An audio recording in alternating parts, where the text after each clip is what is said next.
Okay, my name is Janet Kanini. My sign name is, today I'm interpreter for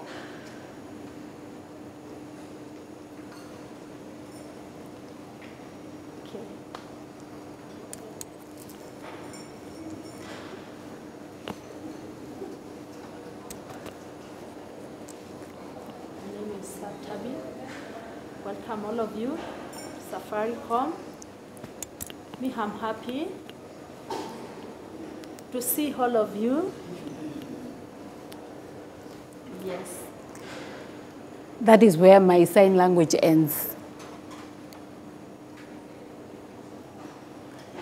As you heard, my name is Tabi Kioko, and I'm Senior Manager in the CEO's office. And on behalf of the CEO, Bob Colimo, I would like to invite you to Safaricom to spend the day with us today. Indeed, we are very delighted for you to have agreed to visit us and for us to host you because of one thing. We believe very strongly in transforming lives, and one of the vehicles that is used to transforming lives is diversity and inclusion. And this entails including everyone in everything we do for all the people who are abled differently. And Jackie has today put up a program that is going to educate you on what we do here at Safaricom. So I hope you will enjoy the day and you will come back at the end of the day when you meet with us in the evening for tea with Bob, and you will tell us your experience for the day. Thank you. Welcome, Jackie. I am so happy to host you here. This is the first time we are hosting such a special group, and I'm sure you will have a wonderful time. Women in Technology was started more than a year ago by a group of us. And what we are targeting to do is to increase the number of women in technology. As you know, there are so few, because you can even see with the numbers, I can see the women are so few, like 1, 2, 3, 4, like 5 of them, and the men are like 40. And I'm sure now, yeah, there are so many. So in Safaricom, it is the same thing in technology, because we have 700 engineers, and only less than 100 are women out of that 700. So we decided to do something to bring a difference and make sure that we have more women on board and try and balance out the numbers. At least if we are able to reach 30%, it would start off well. So we picked up some initiatives in order to introduce women in technology, and we decided to go into different steps. We decided we are going to target the children, then we are going to target high schools, and then we are going to target university students. And then after university, we still target them for the job market. I greet you. I greet Bob too. I'm thankful a lot coming to Safaricom. As current technical students, we have come here. We want to cooperate with Safaricom. Problem here in people, they work here,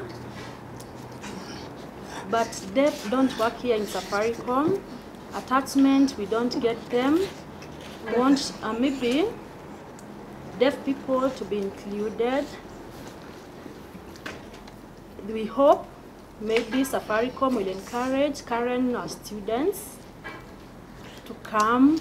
We are very thankful a lot. Thanks a lot. Current school say thankful a lot to Safaricom. Thanks a lot.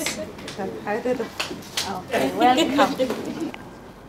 When you're a mobile phone company, the product that you sell is largely relying on you speaking and listening. And therefore, for most mobile phone companies, the deaf is something that they ignore. And actually, for society as a whole, the deaf is something that they ignore. My first real encounter was in 2012 when the deaf Olympians came to see me in my office here. And they said that no one ever sponsors them. And I said, why? Because I didn't understand. And they said, because we're deaf, which was a strange thing, because just because you're deaf doesn't mean you can't run. And so that started to open our minds to how we should interact with the deaf. And it really taught us that we had ignored a large part of society, more than 250,000, who are deaf and who are excluded. And all over the world, it's not just in Kenya, all over the world, unfortunately, because you don't speak and because you don't make a noise, thankfully you don't make a noise. Because the older I get, the more I don't like the noises. People assume that you're stupid, right? And so they assume that you know, if you have a deaf child, then it's a curse. But some remarkable things have been achieved by people who are deaf.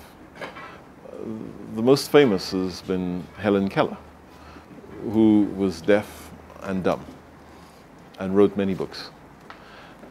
So we started to think about it, and we started to sponsor our deaf Olympians. And we also offered some prize money to those who came back with gold medals or who broke records.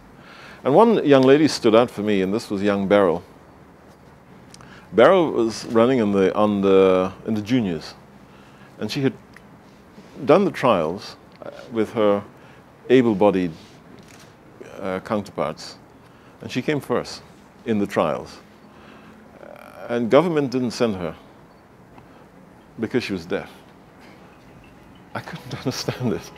I couldn't understand it because government should be smart.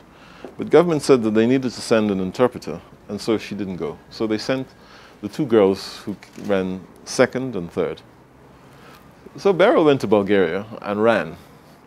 And not only did she win gold, but she broke the record, which means that I had to write a check for 2 million shillings to Beryl. And I was so proud. And she was a very good example of what can be achieved. In this case, it was in the sports field, but much more can be achieved in law, in engineering, in finance. Simply because you're deaf doesn't mean you can't achieve. You know this. As I look around, I see so many bright faces and so many brave faces, though you're a little shy. And so we then set up a team on the tabby. So no, the next thing that happened, actually, sorry, I forgot. The next thing that happened is that I ran into this young man here who worked at the time in our Moy Avenue store, Moy Avenue. And he was learning sign language. And he saw me somewhere, I can't remember where it was. It was a party, I think. And he said to me, why don't you encourage members of staff to learn sign language? I said, that's a good idea. Because many people come to me with ideas, and they're not always good ideas. I said, that's a very good idea. And so he said to me, if you understand how fulfilling it is for me, for him, in the store, when he has a deaf customer, and he can communicate with the deaf customer. His sign language is not absolutely brilliant, right, because he's still learning. But he says, and then customers walk out of our store really feeling like they're a normal human being. And so I said, I think that's a good idea. And so we then asked for volunteers. And I was surprised. How many volunteers do we have? We had 2 in every shop. So but total numbers? About 80, and 1 retreat, 120. So we asked for volunteers. There was no extra money. There was no other incentive. Of our staff, our colleagues, who would be prepared to learn basic sign language. And we had, I think, something 126 of our staff volunteered to learn sign language. And personally, I'm so proud of them because they do it in their own time, and we help them a little bit with the training. Because it's clear to me that we cannot ignore people because they're deaf. In the same way as we can't ignore people who are blind or who are physically disabled or who are black or who are Chinese. We are a company that's an inclusive company. And we know, we put our hands up, we confess that we have ignored, as a community, we've ignored the deaf. And so we want to put that right. In our company, we have about 52 members of staff with some disability, which is not enough. We are doing what we can to increase that. We have 0 with hearing disability, and we have to also put that right. Because most of the jobs that we have, many jobs, even in the call center, we have people who, our customers who contact us through Twitter, or through SMS, or through emails.